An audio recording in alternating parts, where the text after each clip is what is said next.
How to change language on Facebook Messenger. What is up guys, welcome back to the channel. In today's tutorial, I'm going to show you how you can easily change language on Messenger. Now let's just jump right in. If I open up Facebook Messenger here, everything by default is on English. And once you have opened it up, if you head over to menu at the bottom right, then go over to settings.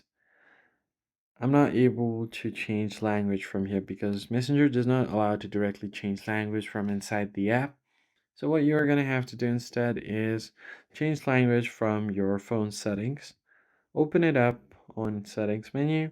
Scroll down until you find general management and go to language and keyboard. Tap on language. Now you can select any available language from here, or if you don't have the language you want to select, tap on add language and select from this list. I'll go back and select this language, tap on apply, and once you have done that, everything now has changed to another language. So I can go back, and as you can see, everything has now changed.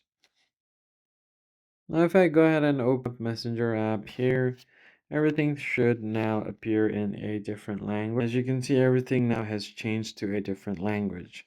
So that is basically it guys. If you found the tutorial helpful, hit the like button down below, subscribe to the channel, and I'll see you guys in the next one. Thanks for watching.